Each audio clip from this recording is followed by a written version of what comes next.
Baladomélie, courte méditation exégétique. Bonjour, je suis Éric Morin du service biblique Évangile et Vie et je vous propose notre quart d'heure hebdomadaire de méditation exégétique à partir de textes que la liturgie nous donne pour dimanche prochain, le 12e dimanche du temps ordinaire. C'est un encouragement face aux difficultés de la vie et aux difficultés de la mission.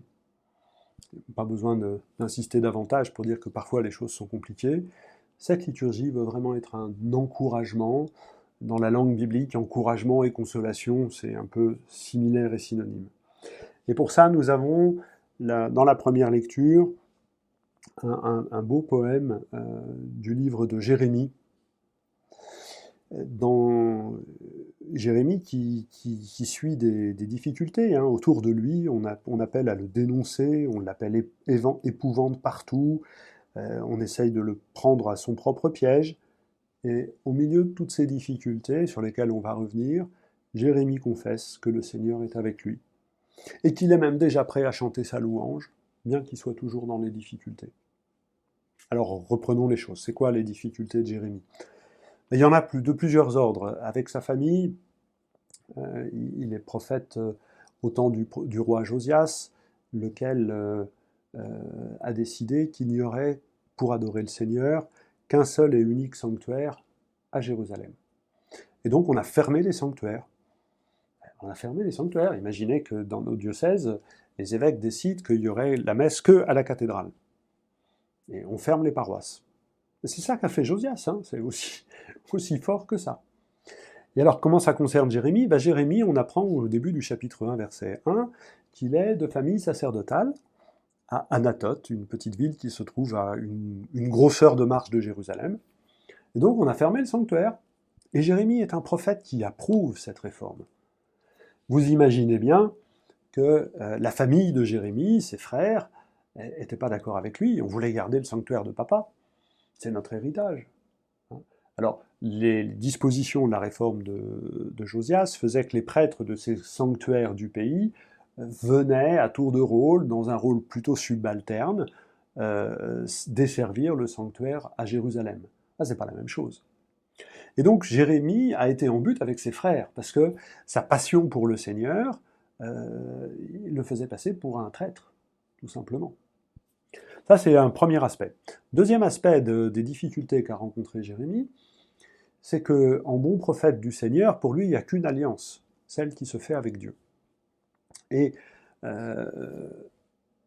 Jérémie ne cesse de dire que les alliances politiques nouées par le roi, alors il ne s'agit plus de Josias, mais de son fils Joachim, ne sont pas une assurance pour la paix, et que rien n'empêchera le roi Nabuchodonosor de faire la catastrophe. Et donc là encore, il passe pour un prophète de malheur, il passera même pour un collabo, à force d'être pro-babylonien.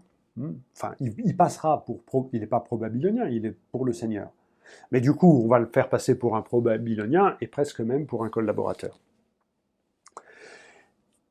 Et il ne cesse d'annoncer des malheurs. Et si vous ne faites pas l'alliance avec Dieu, si vous comptez sur l'Égypte pour vous protéger, les malheurs arriveront. D'où le surnom qu'on lui donne, épouvante partout. Épouvante de tous côtés, dans la traduction liturgique. Et Jérémie connaît tant et tant et tant de malheurs. Juste avant ce passage-là, il est mis exposé au crachat et aux moqueries de la foule, attaché au pilori. C'est ça, comme ça qu'on dirait aujourd'hui. Eh bien, dans toutes ces difficultés-là, que Jérémie n'a pas choisies, Jérémie rend visible dans son corps les conséquences du refus de l'alliance. Vous refusez de vous appuyer sur la seule alliance avec le Seigneur, votre vie va se déliter. La preuve, regardez. Regardez, il y a un côté anticipateur, prophétique. Les souffrances de Jérémie, sur lesquelles il se plaint et il se lamente beaucoup, Jérémie vit dans son corps, de manière anticipée, les malheurs auxquels le peuple s'expose s'il ne s'appuie pas sur l'alliance. Et pour autant, la relation avec Dieu est une relation vive, pleine de force. tous ces chapitres 11 à 20, qu'on appelle les lamentations de Jérémie, hein, c'est un procès. Au début, au chapitre 11, Seigneur, j'ai 2-3 choses à te dire, je vais rentrer en procès avec toi. Et voilà, j'ai des questions à te poser. Pourquoi les méchants prospèrent? Pourquoi est-ce qu'il y a la sécheresse? Pourquoi est-ce que ta parole s'est retournée contre moi? Ben oui, le prophète, c'est celui qui fait cette douloureuse expérience d'une parole qui se retourne contre lui, puisqu'il vit dans son corps les conséquences du refus de cette parole. Voilà, une petite amitié particulière pour ce prophète Jérémie, passionné de la parole de Dieu, et qui là confesse avec joie la présence de Dieu à ses côtés, et qui peut même chanter la louange alors que les choses sont quand même bien difficiles. Dans la deuxième lecture, nous avons la suite de ce que nous proclamions dimanche dernier dans la lettre aux Romains, mais autant dimanche dernier c'était peut-être un des plus beaux textes de Paul, là c'est sûrement un des plus difficiles. Hein. Le péché est entré dans le monde, et par le péché est venue la mort, ainsi la mort est passée à tous les hommes, étant donné que tous ont péché, et la phrase se finit pas. Hein, la traduction liturgique a fait une phrase bien ficelée, mais c'est une anacolute, la phrase se termine pas. Il s'agit pour Paul, dans ce texte difficile, de comparer Jésus et Adam. Et c'est d'ailleurs pour ça, c'est pas le premier texte où Paul fait ça, mais c'est pour ça que Adam devient un personnage. L'histoire du livre de la Genèse nous raconte que nous sommes tous fils d'Adam. L'histoire des chapitres 2 et 3 de la Genèse, c'est mon histoire et votre histoire. C'est l'histoire de l'humanité aux prises avec la parole de Dieu que nous n'écoutons pas et nous désobéissons. À partir du moment où Paul met en dialogue le Christ et Adam, le met en comparaison, alors ça devient l'histoire de Monsieur Adam et Madame Ève, pour le dire de manière un peu familière, pardonnez-moi. Mais ce qui est surtout intéressant, c'est de voir la phrase centrale, Adam préfigure celui qui devait venir. La lecture que Paul fait du livre de la Genèse, c'est de voir en creux ce que Jésus a fait. Adam a désobéi. Jésus, c'est celui qui obéit. Adam a désobéi, et donc tous nous désobéissons. Jésus est celui qui obéit et qui rend l'obéissance possible. C'est ces éléments de symétrie que Paul met en avant. De symétrie, mon terme n'est pas tout à fait exact, parce que Paul prend bien soin de dire qu'il y a un phénomène de surabondance. Il n'en va pas du don gratuit comme de la faute. La mort a frappé une multitude, par la faute d'un seul, et la grâce s'est répandue sur la multitude, en raison d'un seul. Donc il y a une disproportion qui était déjà présente dans le texte de la semaine dernière, si vous vous en souvenez. On met en comparaison Adam et Jésus, ça marche, mais en même temps, on maintient le côté débordant de la grâce. La lecture en Adam nous fait constater que l'humanité est dans un défaut de grâce. La lecture en Jésus nous montre le côté surabondant de la grâce. Adam préfigure Jésus, littéralement le mot, il veut dire un creux. Adam, c'est Jésus en creux. Adam, c'est le creux qui permet d'accueillir ce que Jésus fait. Pour le dire autrement, dans la lettre aux Galates, Paul écrit que la loi est un pédagogue qui nous conduit au Christ. La loi est un pédagogue qui nous fait éprouver le besoin du Christ. Adam, un des épisodes de la Torah, Adam nous fait éprouver le besoin du Christ. C'est en ça qu'il est en creux, c'est en ça qu'il figure le Christ. C'est pas un exemple du Christ, bien évidemment. Mais il nous fait éprouver le besoin d'une obéissance absolue, celle du Fils au Père, pour nous remettre dans cette obéissance de manière surabondante et gracieuse. Voilà, qu'est-ce qu'on peut avancer à propos de ce texte riche, dense, qui a donné lieu à tant de débats et d'interprétations dans la tradition de l'Église. Dans l'Évangile, On revient sur la question des difficultés, hein, puisque Jésus dit « Ne craignez pas, les hommes, rien n'est voilé qui ne sera dévoilé, vous valez plus que les moineaux ».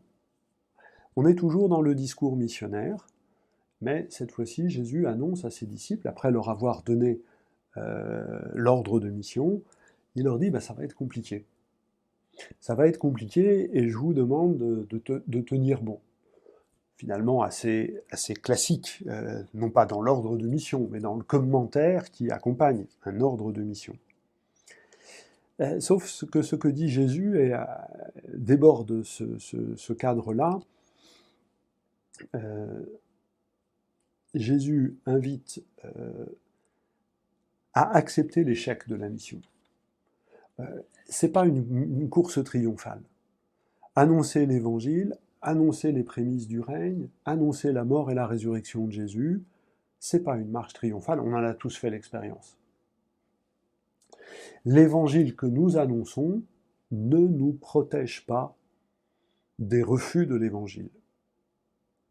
La mission consiste, on le voyait la semaine dernière, à prolonger celle de Jésus, à faire ce que Jésus a fait, poser les gestes anticipateurs du royaume. Jésus a été rejeté, il n'y a pas de raison que ça ne nous arrive pas. Il y a d'autres passages où Jésus est encore plus explicite que cela. Ce qu'on a fait au Seigneur, il n'y a pas de raison qu'on ne le fasse pas au serviteur, le serviteur étant pas plus grand que le maître. Je crois qu'il faut bien entendre ça, au moins pour ne pas s'étonner quand il y a des difficultés. Ça ne les rend pas nécessairement plus faciles, quoique. Mais Jésus a été clair avec nous.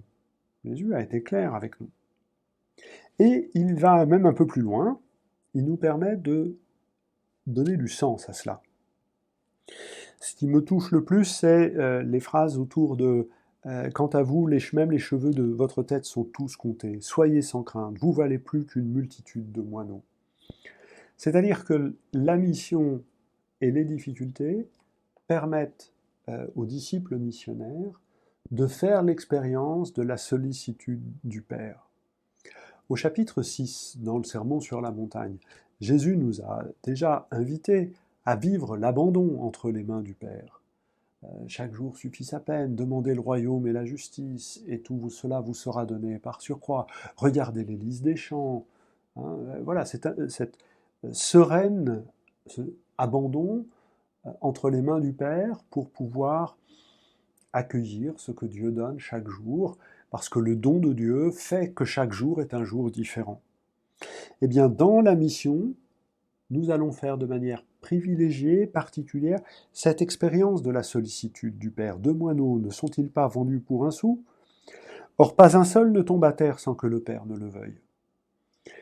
Le Père, c'est celui qui tend les mains vers sa créature, mais pas les mains avec les paumes vers le haut, comme le fait un marionnettiste pour agencer toute chose et commander les mouvements de ses marionnettes. Le Père tend les mains vers sa créature, mais les paumes vers le haut, comme pour recueillir tout ce qui tombe. Rien n'est perdu. Rien ne tombe en dehors des mains du Père tendues vers sa créature. Aucun des événements douloureux ou pénibles ou heureux n'est perdu dans la providence divine. Il rassemble tout pour que tout puisse contribuer à son règne. Alors c'est, je crois, un encouragement très fort, très exigeant peut-être, mais très fort, dans les difficultés que nous traversons, et Jérémie finalement est un exemple qui nous est donné dans la première lecture, de dire que les difficultés sont une expérience privilégiée de la sollicitude paternelle de Dieu, qui ne nous pilote pas comme des marionnettes, mais qui ne laisse rien tomber de notre vie. Même ce que nous, on voudrait laisser tomber, parce que selon nous, ça n'a pas de sens. Mais la fragilité, la faiblesse, à laquelle la mission nous conduit, c'est un lieu privilégié pour éprouver la force et la puissance de l'amour de Dieu. Voilà, je vous souhaite une bonne semaine et un bon dimanche, et je vous retrouve la semaine prochaine.